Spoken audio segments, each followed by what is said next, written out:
chapter and the Southeast Regional Director of Swing by Swing Social Fellowship Incorporated. Professionally, she is the CEO of Russ-Med Consultants, a provider agency serving children and adults with intellectual and developmental disabilities with a specialized focus on autism services. In ministry, Reverend Russel-Meadows serves as an associate pastor at Keep It Real Ministry and is chaplain for the Virginia State University Alumni Theatrical Ensemble. Affectionately known as John Johns, Dukes and Soraya's Mimi, and probably known in the land of swing as Reverend Tam. She walks in purpose, leadership, and service. Ladies and gentlemen, we have our sister Bettie Murchison and Reverend Tammy Russel-Meadows. Hey, welcome, sisters. Welcome to the broadcast. Okay, trying to get this up on Facebook Live. It doesn't seem to be cooperating with us tonight. So we're going to move on and see if I can get this fixed in the meantime. So I'm going to start off with you, Clayton, and what questions or comments do you have for our sisters here? Wow. After hearing those bios, it makes me so proud to know that our African-American sisters are the highest demographic, educated people on the face of this earth. And when they say that, it really makes me proud. And listening to your bio, you sisters haven't missed a beat. You're covering the globe. You're covering all aspects and staying busy.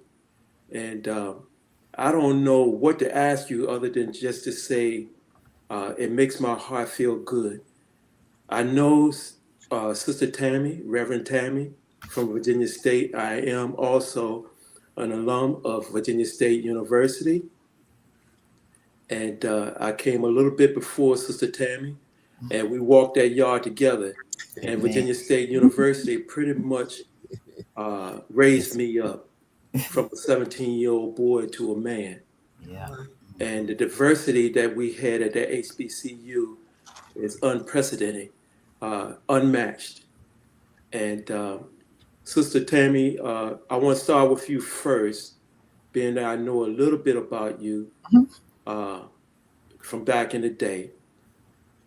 What made you decide to become a woman of God, a pastor? Because I did not see that coming. Here's the thing. You knew me then, but you know me now. I do. Amen. And so greetings to you, fellow men. Clayton, number one, I didn't sign up and say I'm going to be a preacher. I did that wasn't what my journey was. Trust me, when they say that gospel song, I've been running for Jesus for a mighty long time and I ain't got tired yet. That is my story. I was running, but I was running from it. I didn't want to, life happened. And when God wants you to do something, whatever God ordains, he sustains. Yeah. So he already had plans for me that I didn't know myself. But it all worked out. And it is one of the things Psalms, Jeremiah 29 says, God says he knew you. I knew the hairs on your head before I knew you. So God already knew what he had planned for me. But it also, all of it led into what I do today. Ministry, and it also it gives me the strength to serve in these different capacities in the land of swing. It gives me the wisdom also, because I always have to prepare myself. That's one of the reasons why I went to seminary. God called me to preach, but I went to seminary because as a woman in ministry and a woman in business, you want to have all the knowledge and all of the education that you need when you are talking about whatever it is. When I'm talking about God, I want people because people gonna fact check you. So yes. I want them to be able to fact check me with confidence. So I went to Shaw to give me the confidence that I needed to stand flat-footed in the pulpit. And so when you got God on your side, all of the other things that I face, because life still is going to be lifing, as we say in church. Life still is going to be lifing, but it has empowered me to operate. My faith far operates my fear. So when I'm in the business that I do, and in all the works that I do, that is what carries me and what gets me through. And that's absolutely the truth, because you doing God's work, it touches me, because the fact is there's times when I'm down and I need that word. I need that inspiration, that get up and go. And when Sister Rock send me that sermon and I see my name on that prayer list, I get touched. Oh. And I feel inspired. I feel energetic. I said, that's my sister talking to me. But God is talking through her to me. And I appreciate that you answered that call. Mm-hmm. And I'm going to leave it right there before I get emotional. Mm-hmm. But I really appreciate that, because, that means a lot. Because you never know where a person is or what they're going through. And through my healing process, you gave me more hope than I needed. And I'm going to go to Sister Bettie, because I got more questions later on, Sister Tammy, Reverend Tammy. Sister Bettie. Yes, sir. Yes, ma'am. It's my pleasure to meet you. I think I may have met you before. I'm not sure.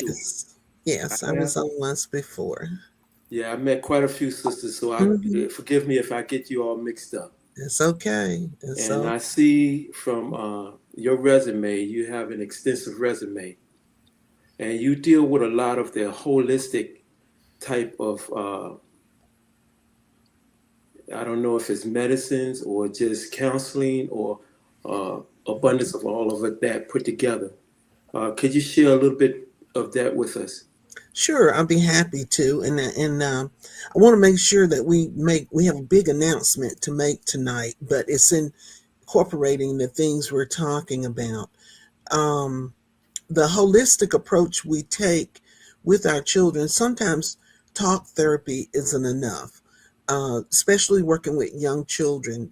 They don't always have a name for the emotions that they're feeling. So we can use art as a therapeutic modality to reach our children. So whether it's acting, Rocky, our Raleigh grad sister you mentioned earlier, she's done some work with us with acting and having children act out things. We've used print artists. I'll never forget, I had a 10-year-old that was in one of the art classes we offered, and she drew a picture. The artist told the children to write a poem and draw a picture. And when I was walking around the room, I stopped and looked at her picture, and it had the lights that you see on stage, those can lights. And I said, "Oh, your poem's about acting." And she said, "Read the poem." And when I read the poem, I said, "Well, tell me more about it." She said, one of my classmates was in a play. She was cast in a play. She didn't want to be in the play. So she thought if she went home and took her life, then that would let me be in the play in her place. So she had another 10-year-old that had been contemplating suicide at 10 years old. And so we know, we have data that proves that children even younger than that have had suicidal ideations. They thought about suicide. So we're doing a lot of work now. We want to be more involved. We're mothers, we're grandmothers, community leaders, churchgoers. So we want all of our chapters to become involved. And since Reverend Tammy is the Southeast Regional Director, she has the ability to galvanize 4 states, North Carolina, South Carolina, Georgia, and Florida. So we're getting ready to launch an initiative that she can share more with you about. But it's the crisis that our Black youth are in that has motivated all of us to do more. There's a report, and I recommend that your listeners Google it and pull it up and read it. It's called Ring the Alarm. Ring the Alarm. And it's about the crisis of Black youth suicide in America. Now, this is a report to Congress that the Congressional Black Caucus, the Congressional Black Caucus commissioned this, and they had an emergency task force.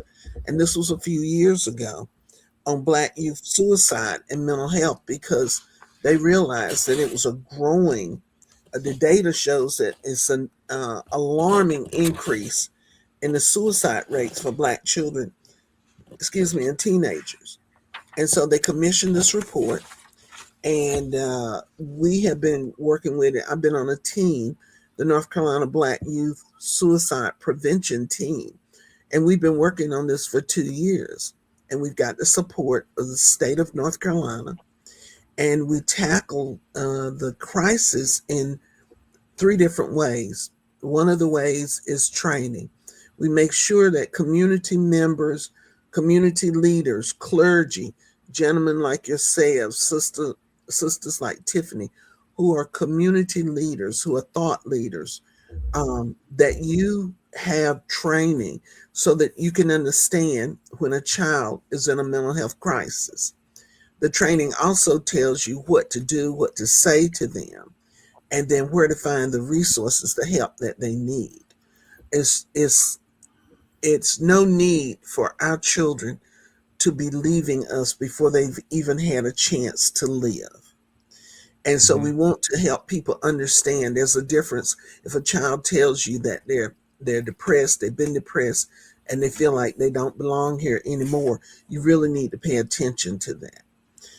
We know that youth who are LGBTQI+, that they are really suffering, especially during this past year when so many supports for them have been removed because of the government.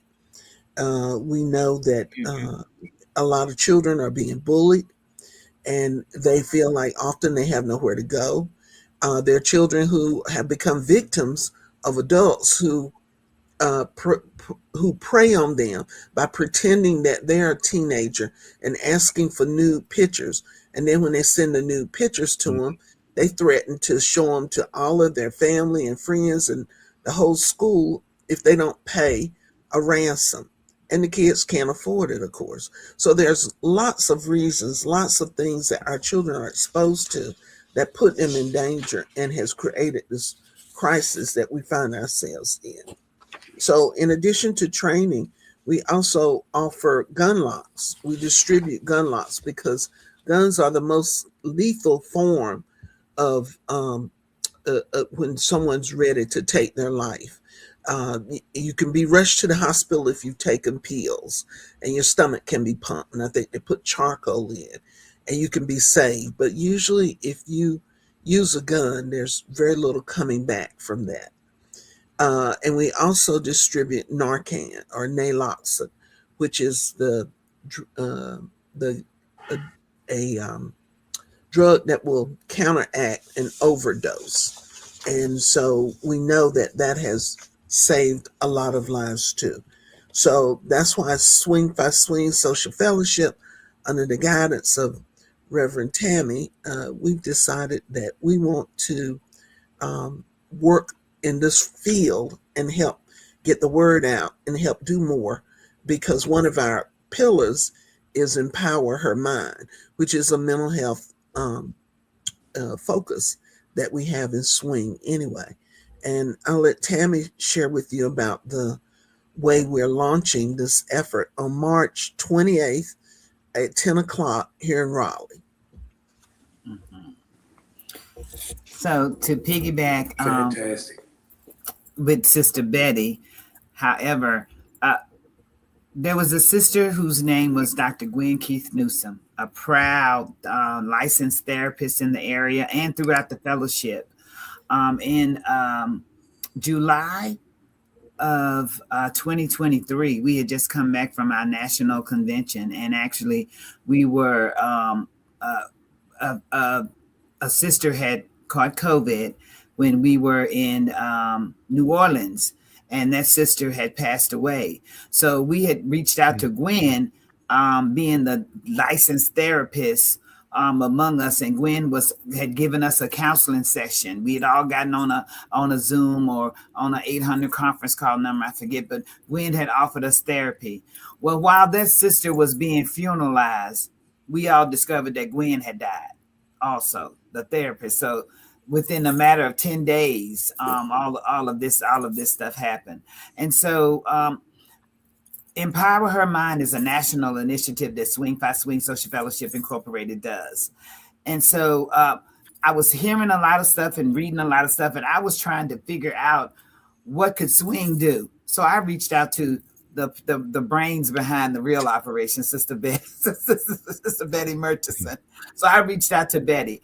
And then when she and I and Sister Jewel, president of Raleigh Grad, when we had our first meeting, it was just with powerful minds coming together, powerful minds with resources and knowledge that could come together. So we are very excited throughout the Southeast region. We are very excited in Raleigh Grad because Gwen was one of our own. We are very excited in Raleigh because Gwen had such a large following, and the stuff that she done, this walks right in line with the initiative that Swing by Swing is following up. So Betty's going, we're playing so much stuff. We're still planning it. We're fine tuning it now. I'm going to say, Betty, we're fine tuning it now, but it's been a lot to it. And what a wonderful way for us to honor, support the cause, the Empowerment Her Minds. And we are in a crisis right now. And I'm assuring you, I don't know, Betty has the stats. I'm sure she supplies us with them weekly so we can stay up on this and so that our information will be proper and correct.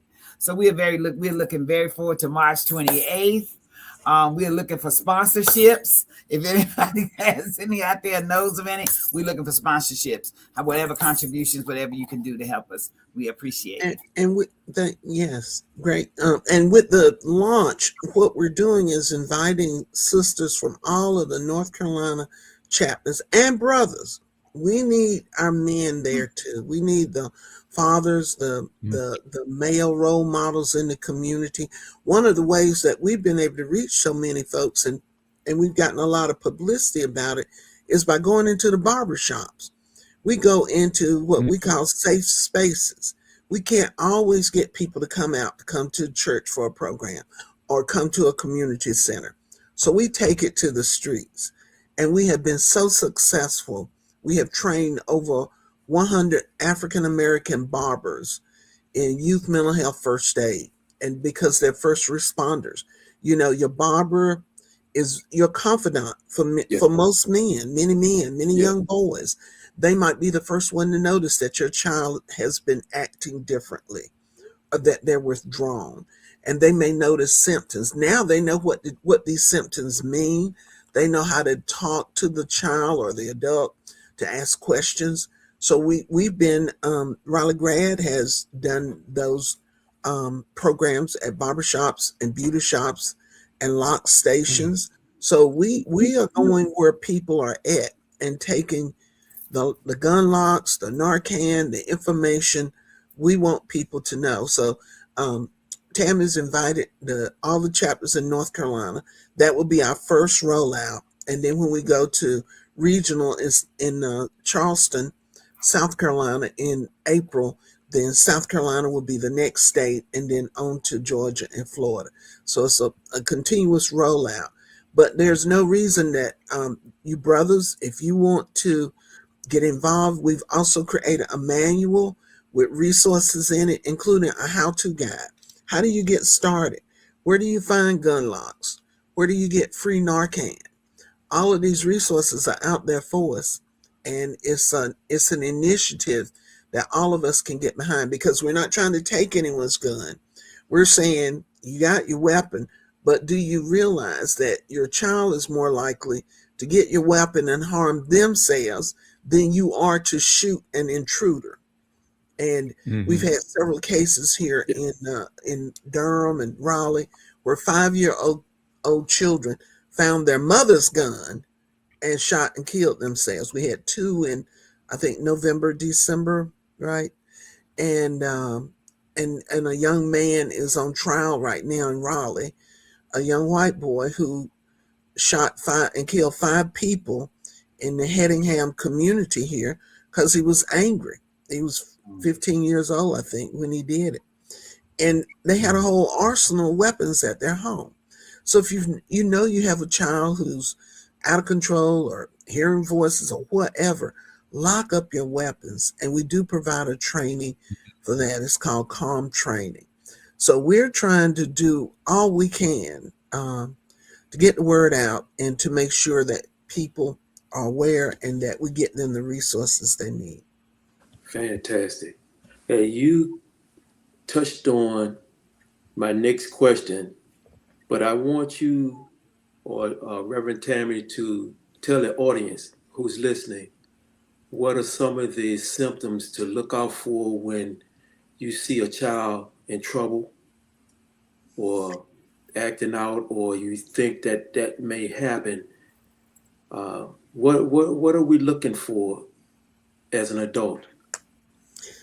Well, you just hit upon some of the things. If a child, if their behavior has changed, if they become really withdrawn, they were a happy child at one time, they become withdrawn, or they were a quiet child and all of a sudden now they're talking. If you notice behavior, we know our children better than anyone else. You need to find out what's going on. Is there a problem at school? Are you being bullied? I was bullied on the bus when I was going to school. There was a guy on there and he was just terrible.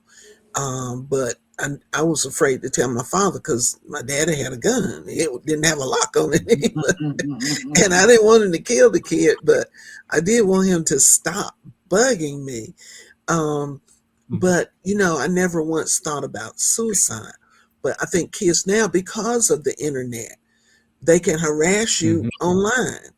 I was talking to another friend just today who had to get a restraining order because, their child was being harassed. And so people have access to our children through games. You've heard stories of kids being singled out through the Roblox and some of the other games. My youngest is 38, so I don't know all of the video games and things that kids use now, but I know they can be dangerous, and people are finding young kids that way, and they don't know what to do. They don't know who to talk to. So making sure that your child or grandchild knows they can come to you and talk to you about anything. That is such a relief, because once that's the case, I can remember when I was running a community center at one time, and my daughter and her friends, I would give them all rides home at night.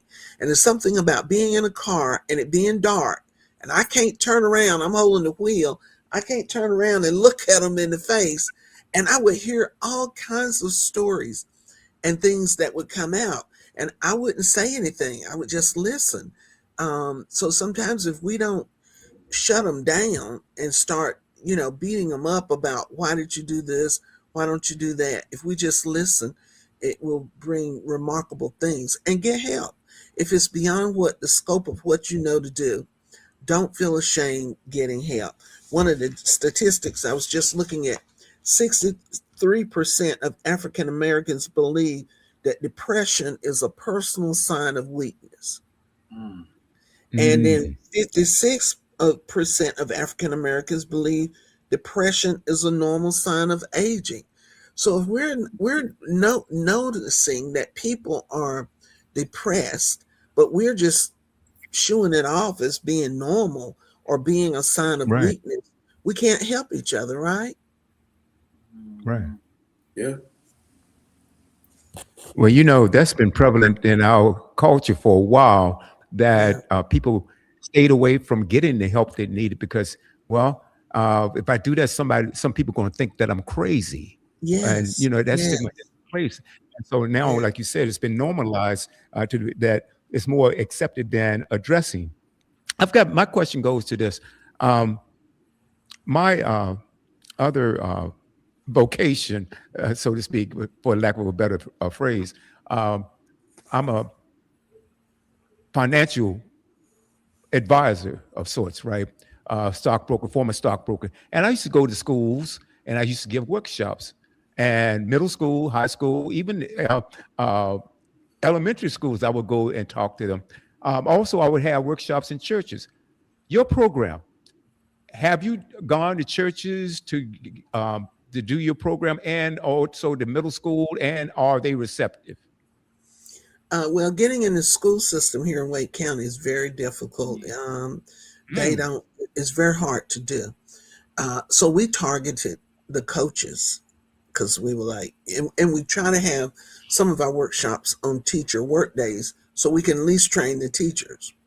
But some ministers are approachable and interested, and some just believe you can pray away mental illness, and they wouldn't tell you to pray away a heart attack or high blood pressure or a broken arm.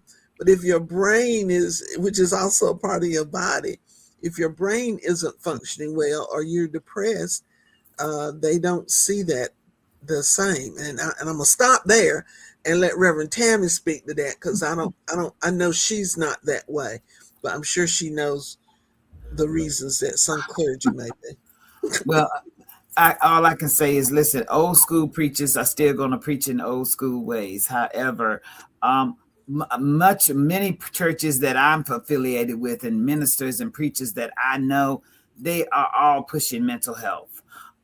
Everything comes out mental health, because listen, we know that people go to church for many different reasons, but the preacher, now we are leading people. They got all kinds of pocket ministries for the mental health ministries for the youth, mental health counseling for married couples, mental health counsels for divorce, mental health for infertility, if you will.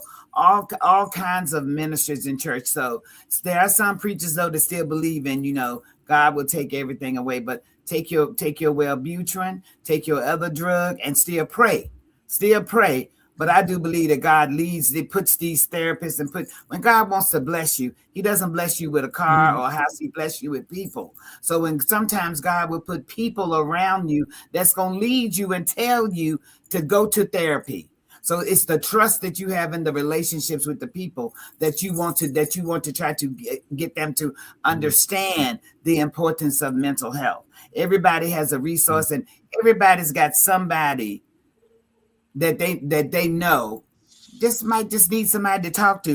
They might not have a diagnosis, but they simply might just need somebody to talk it out. Everybody's not a swing or a groove. Everybody doesn't have a fellowship that they can go to. Everybody doesn't have a church that they can go to. There has to be some resources out there, and that we have, and I said it last week, we have no wrong door. If you come to us, if you have a child, if you have an 80-year-old, because sometimes, listen, some people get a diagnosis on site. It doesn't happen when they're young. It happens later on in life. Some of these things, and we were talking about depressions does happen to senior citizens. It does happen, but it doesn't mean that it has to make us have to shoot our heads off. It means that we need to have some type of guidance, somebody to give us the wisdom, the right resources in place. And that's what our foundation will offer. It will offer you all kinds of resources. It will tell you, it's okay to have a gun, but here are the things that you need to have in place to protect the safety of others and yourself when you have a gun. That's right. What I love about it, because we have so much teaching. Like, did you really know, Clayton, you military, you retired military. Yes. Did you know there was a thing called mental health first aid? Mental health, excuse me? Mental health first aid.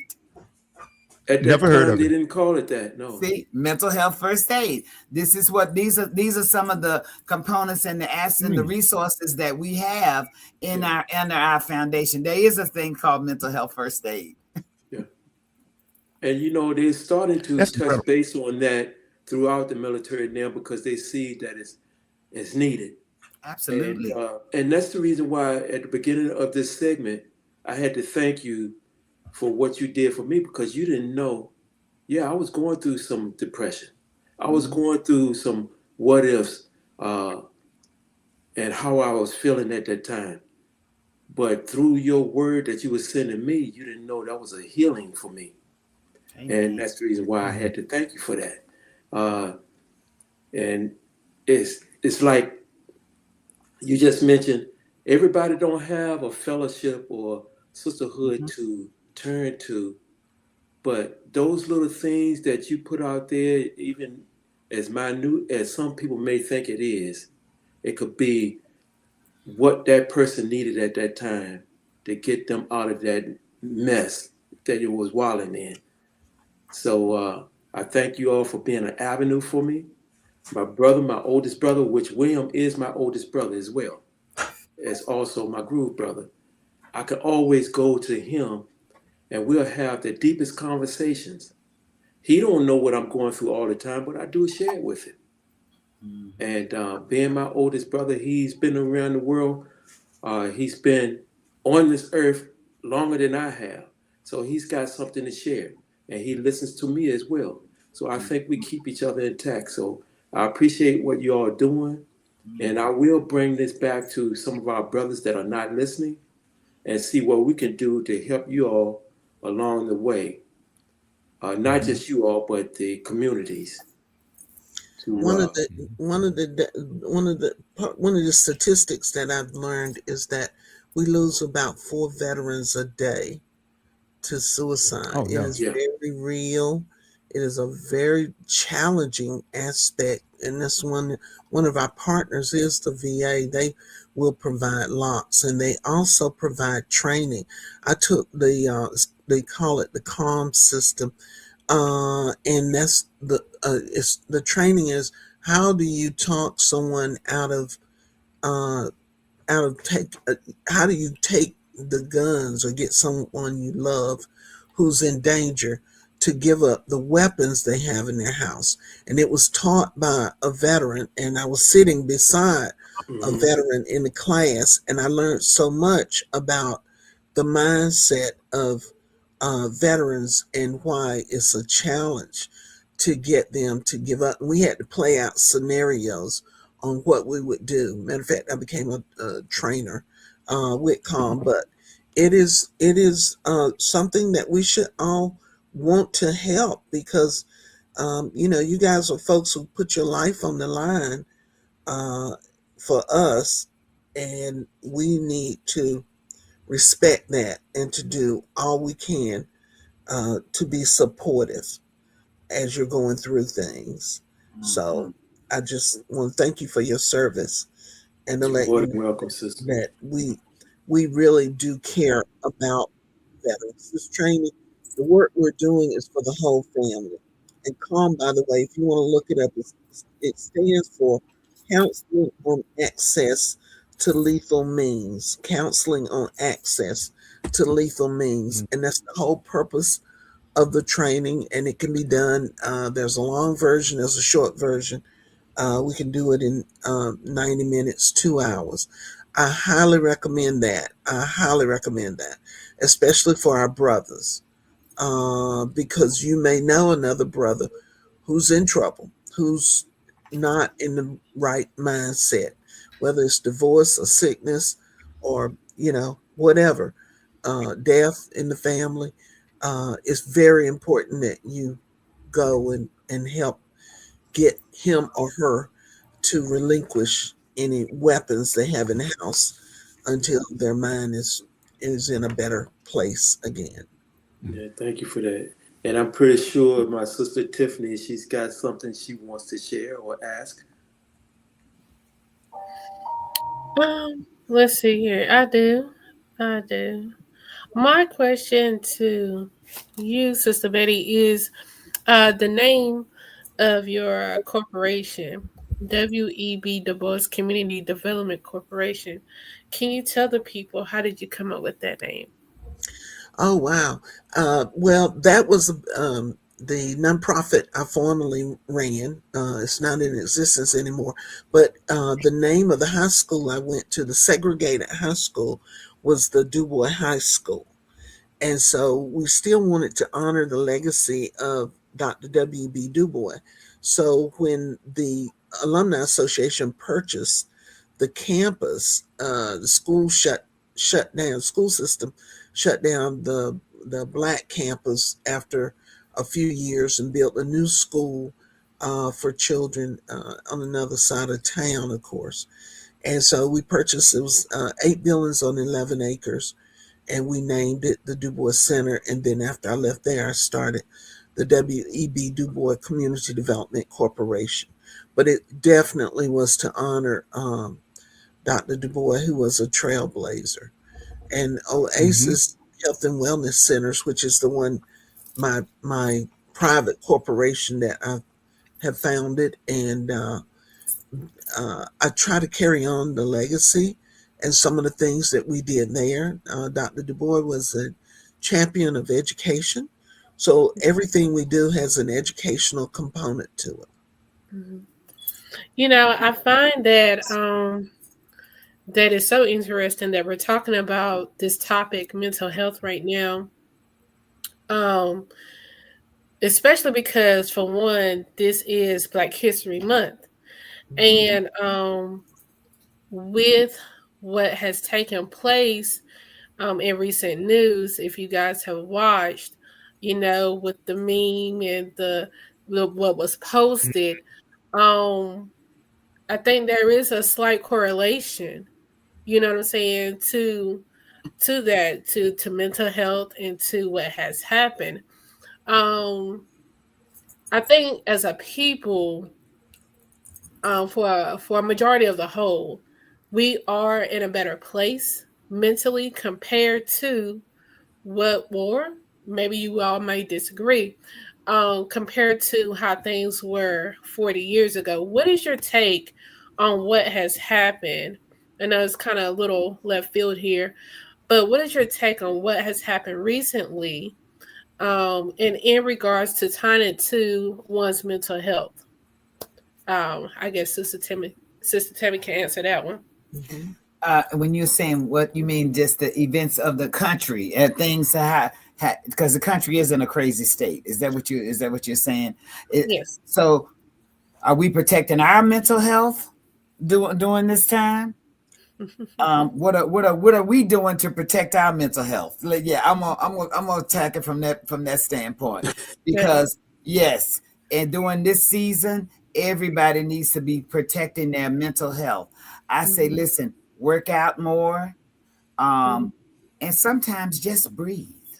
There's nothing wrong with tuning everything out. No social media. I just got off a whole fast. I didn't look at I don't look at the news. I depend on somebody else to tell me what's going on. However, for your mental capacity, you have to be the judge of that. Know how much you can watch before your anxiety level goes up. Okay. Have quiet time for yourself.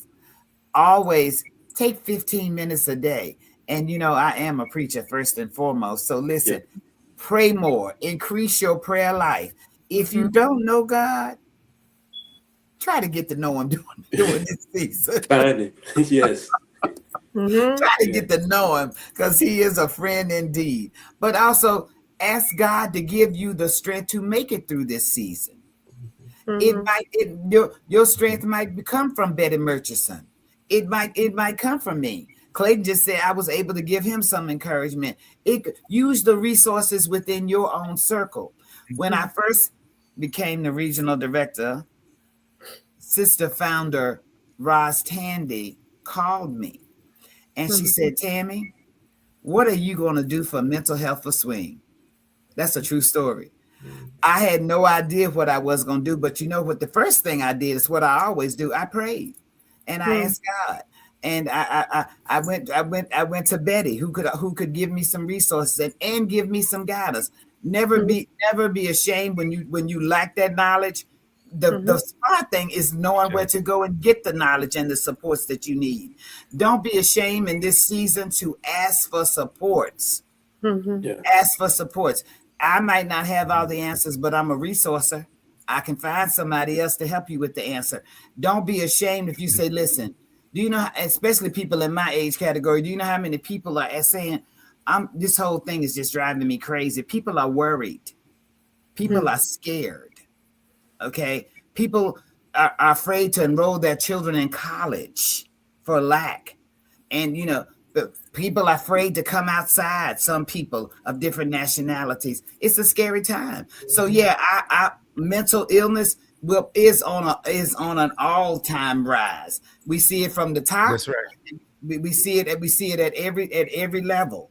Imagine I went to church on Sunday and the pastor said, he said, I'm going to do something. I don't know how y'all going to take this, but I'm going to pray for the president. We listen, it all starts at the top. Imagine those people that have jobs in the government used to be a safe place, right? It used to be a safe place to work. Right. People with government jobs now don't feel safe. That's anxiety. They bringing all of that home to their wife, to their husbands, to their children. So now is now you're right, Tiffany. So now is the time for us to be shouting this message louder than ever. Take care of your mind. Take care of your mental health. Yeah. It's nothing wrong with going to therapy. It's nothing wrong with calling somebody. It's nothing wrong with just talking to somebody that you know that might be a therapist, that might just be a friend. Talk to somebody. Yeah, thank you. I just thought about that because we know that we celebrate February as Black History Month, and it's also known as the month of love. And it's kind of hard to do that sometimes when your mental health or your mental capacity is at such a point where you're kind of torn. You know what I'm saying? Some people may feel torn because of what they're seeing that's happening around them versus going beyond what you see. And that's that faith walk. That's that faith talk right there, because faith is the evidence of things hoped for. Faith is what we can't see. And so I'm glad that you had said, take some time first for yourself. You got to start there first before you can branch out to anybody else. You got to start with you first, and then work your way outwards. And then, pray to God, ask him for guidance and discernment. That's very important, because your discernment and your mental can probably contradict. You know what I'm saying? So I think that's very important, but I'm glad that you had touched on that. Thank you for that. It's important. I think this programs like these, and especially this one, is very, very important. And I'm going to share something with the panel here. Reverend Tam, Betty, you've been on before. Reverend Tam was on last week, and she had been on once before.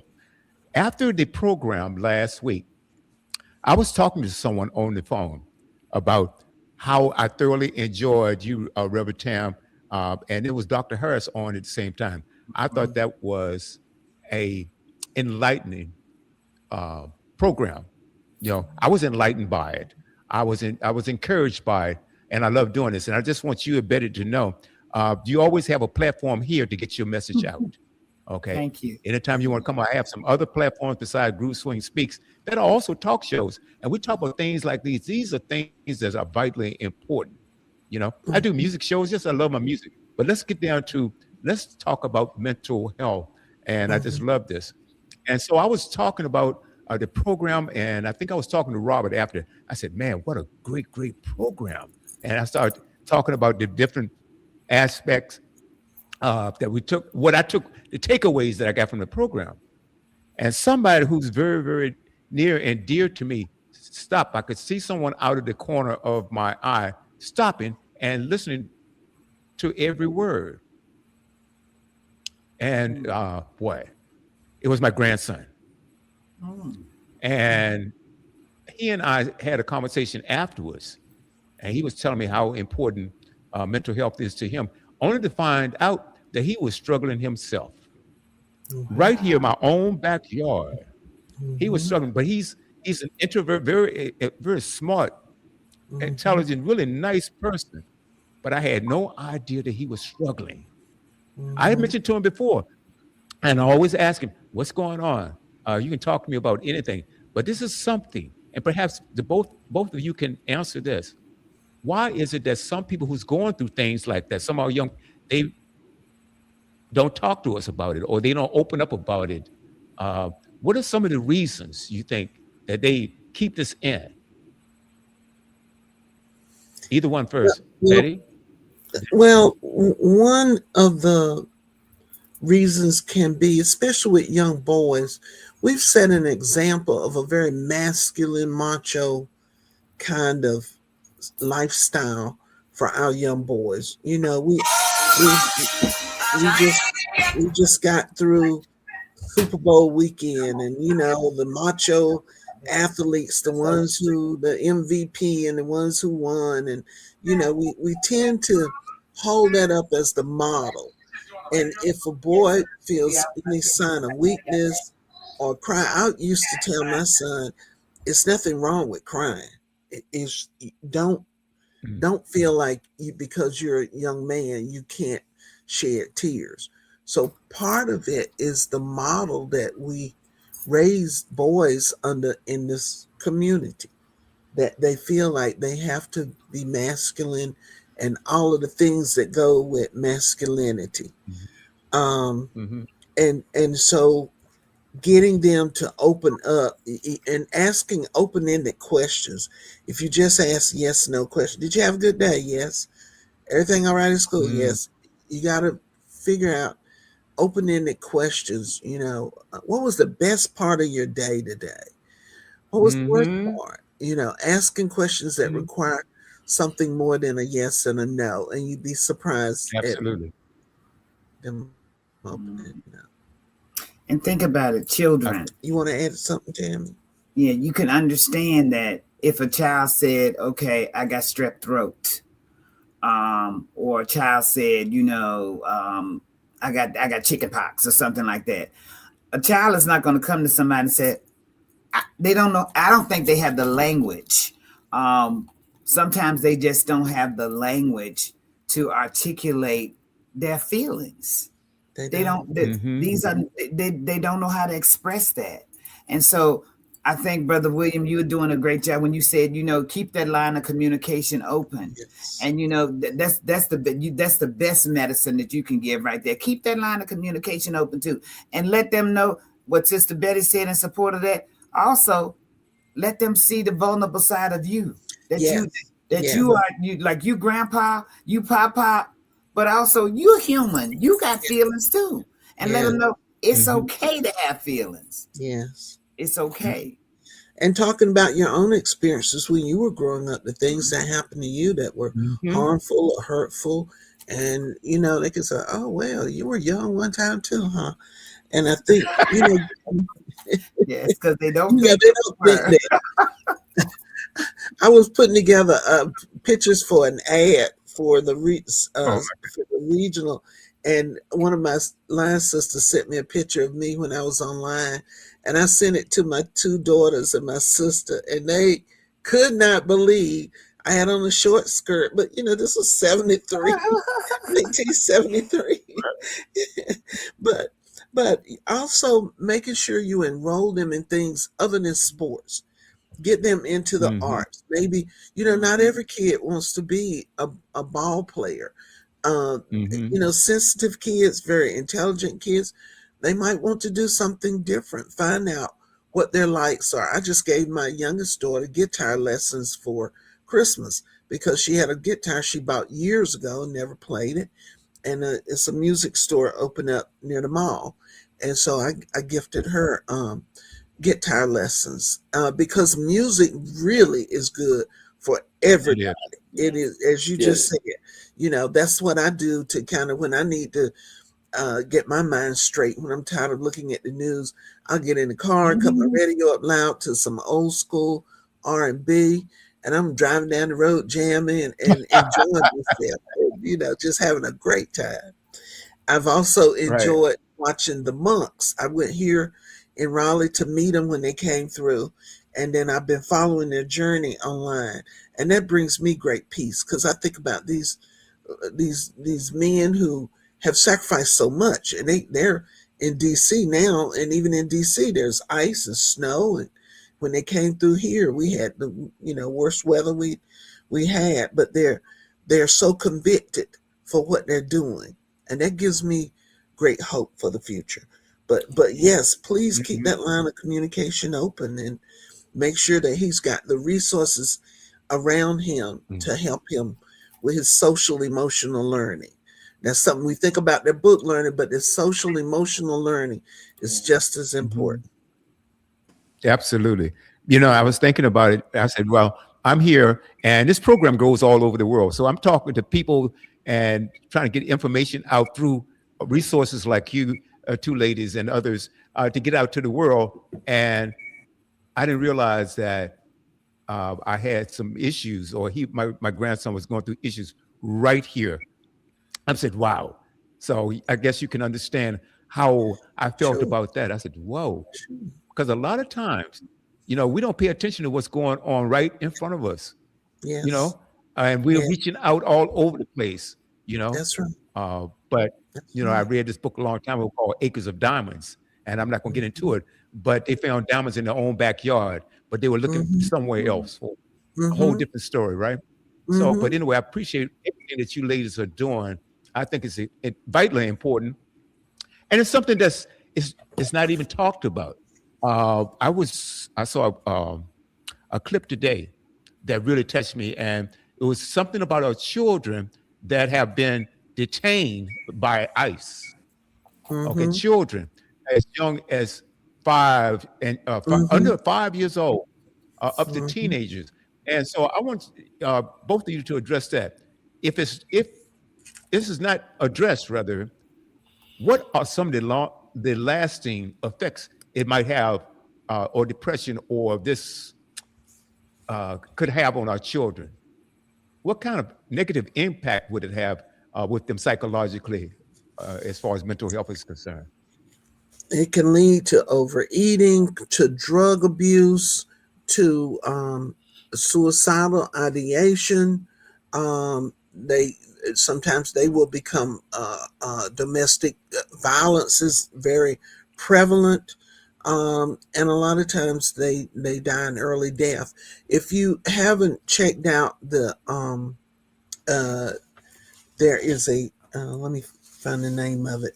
There's a tool we use called ACES, ACES, and you can Google it and find it online.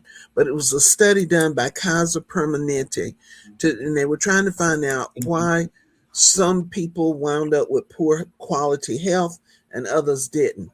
And there are 10 questions that you ask that they ask, and you score those 10 questions, and it will give you the likelihood that you're going to have early death, you're going to be overweight, you're going to use drugs. If you saw certain things as you grew up, if you lived in a house where there was domestic violence, if you lived in a house where people abuse drugs or alcohol, and so our destiny is sometimes set for us without us having anything to do with it. Your environment can impact your health years down the road.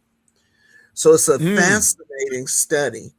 But you just go online and Google ACEs, and you can see the 10 questions. You can answer them yourself, and you can read the results from it.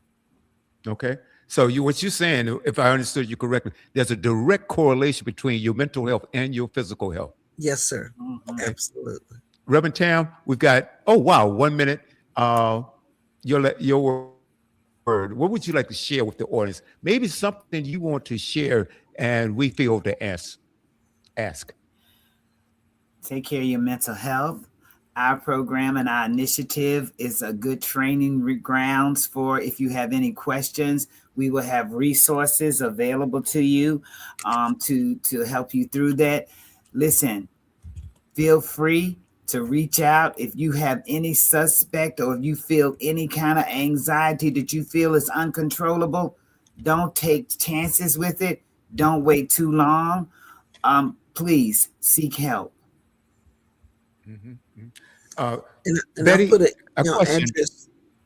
Yeah, I put an email address where people can reach us. It's gknswingphd@gmail.com. Please reach out to us. We could put you, no matter where you are in the country, we could put you in we can put you in touch with help. And if you remember nothing else, remember 988. 988 is the suicide hotline. You can call for someone else. You can call and say, I have a sister, or I have a friend, and what do I do? And they have therapists on call 24/7. Got a quick question for both of you. Now, your event is coming up on the 28th of, you have an event coming up on the 28th of March, right? That's right. Do you have a flyer available? Because what I'd like to do over the next several weeks is to announce it, put the word out there through my radio broadcast and also on my social media pages. Do you have a flyer that we could use? We'll make sure you get one. Yes. Yes, please. Yes, We'd love Thank to do you that. for that. Thank you. No, my pleasure. And also, I have I have another host that's on Saturday mornings. Both of you would love her. Would it be okay if I gave her your contact information? Yes. So you can appear on her show? Thank you. Well, good.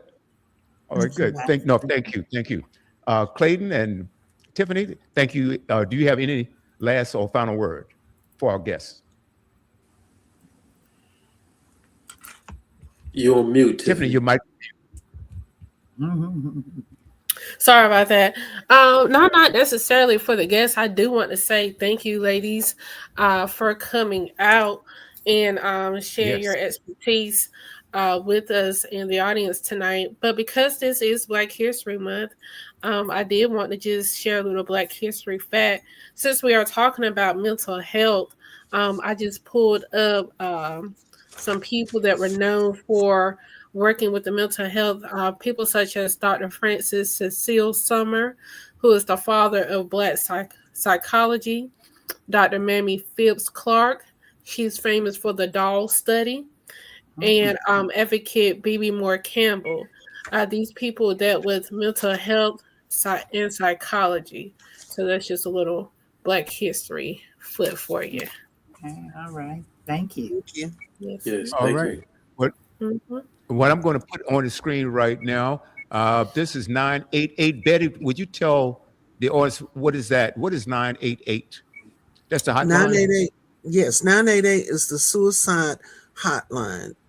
They don't trace your call. What they'll do is when you call the line, they'll connect you to the nearest 988 center in wherever you're calling from. So whether you're in Virginia or California, but this is a national suicide hotline. Call, get help. There's help waiting for you. And they will connect you to, if you're LGBTQI, they got a way to connect you to that. If you can ask for a female or a male. I mean, they will do all they can to help you get the resource you need at that moment. Outstanding. Ladies, outstanding Yes. as usual. I want to thank you again for coming on our program. And please share the word. We were having some problems on Facebook Live, but you can find it on YouTube under Studio W The Buzz. And I'll go back and listen to the program again as I did last week. So guys, ladies and gentlemen, thank you so much. I really appreciate it. I thoroughly enjoyed it. Thank you. Enjoy your Tuesday. Thank you, sisters. All right. Group is an international non-profit organization dedicated to community service and mentoring and heightening community and cultural awareness. Founded at Morgan State College in 1962 by purposeful, disciplined revolutionaries. This non-Greek brotherhood prides itself on being conscious men of service and collective action, working with all individuals and organizations who are interested in empowering others.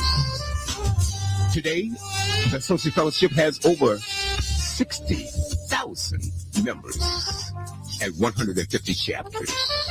For more information about Groove 5 Groove, please go to www.groove5groove.org or send an email to membership@g5g.org.